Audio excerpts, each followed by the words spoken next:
2011 was a bad year. In 2008, as Marx had predicted, capitalism crashed. But the banks were bailed out with public money despite a popular groundswell. 2009 brought the Great Recession, the worst economic time since the 30s. 2010 brought the G20 to Toronto. Harper spent $1 billion to show the world that even in peaceable Canada, austerity could be enforced with brutal policing. By 2011, the outlook was bleak. There seemed to be no response to capitalism despite its failure and repression. Then, in the fall of 2011, a little Canadian magazine called Adbusters had a 5-word idea: Occupy Wall Street, bring tent, and the world changed. Without central leadership or institutional support, public spaces in 1,000 cities across the globe were peacefully occupied by an idea. In Toronto, the locus was St. James Park. There, for a short while, another world was possible. A society sprung to life in a public space previously a dog toilet for toy dogs. The microcosm of possibility had all the supports the establishment was cutting away. Public kitchens, libraries, media centers, daycares, and medical and legal clinics. All were available free, according to need. But mostly, Occupy created space to express ideas that no longer had currency in the official narrative. It was a tough haul in Canada. An early freeze made a new society intense, quixotic.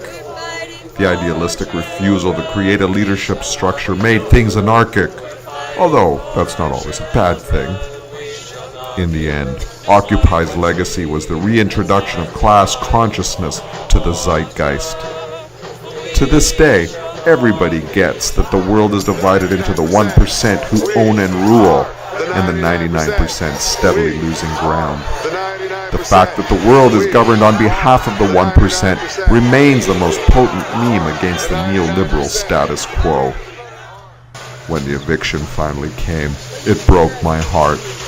At the behest of Rob Ford, phalanxes of police invaded the park. Then city workers loaded tents into garbage trucks. It felt like the end. But 2012 brought the Maple Spring. Quebec students mobilized a whole society to defend educational equality. Brutal police repression, unconstitutional legislation, and media warfare could not deter Quebec students from their struggle. And neoliberal Premier Jean Charest fell to their revolt. Idle No More followed soon after.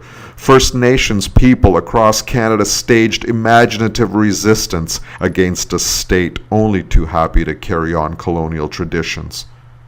Today, Occupy is upheld in the mainstream media as an example of the futility of resistance.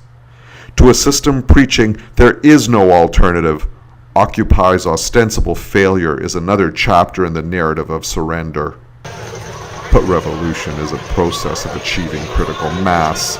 Just as there is a straw that will break a camel's back, there is the first straw that the camel must bear. And that was Occupy. In Toronto, for Rabble TV, I'm Umberto da Silva, and not Rex Humphrey. The 99%.